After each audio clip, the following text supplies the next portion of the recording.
So it's kind of like a win-win on all of those fronts of like, it's good for the land, it's probably better for the birds, and it's less labor for us. So this is called a hen pen. It was created by the folks at Three Brothers Farm out in the Midwest. And essentially we just bought the plans for it. All it is a fencing system that is attached to the house. So as the house moves, it moves with it. So we don't have to move fencing every single day. So the way it's attached to the house is pretty simple. It's essentially just a few pieces of pressure treated plywood that attach to the landscape timber inside of the white pipe. Each corner is basically just a flexible pipe fitting, a 90-degree. And again, there's just 1 foot chunks of landscape timbers inside of each junction. So like this one is from right here to right here.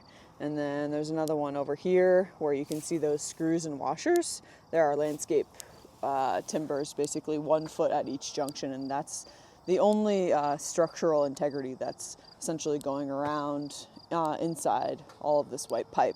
It allows it to be really flexible and move over the topography of the landscape while also maintaining its shape pretty well.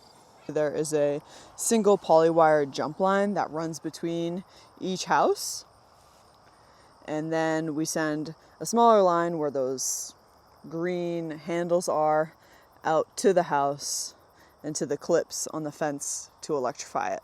With the way our chores are set up, we can efficiently do layer chores within about an hour and 15 minutes with 2 people. And that's with moving the houses daily, feeding out the birds, collecting all the eggs, unhooking and resetting the water system. It's really cool because A, we don't have to reset fence like we used to, and B, birds have access to fresh grass every single day. We've seen it reduce our labor hours by at least 5 or 6 hours per week, if not 6 or 8 hours per week, in terms of not having to move the fence. And then the impact on the pasture I found is a lot more even from the birds because they're quickly moved off ground and don't have access to ground for multiple days in a row. So it's kind of like a win-win on all of those fronts of like, it's good for the land, it's probably better for the birds, and it's less labor for us.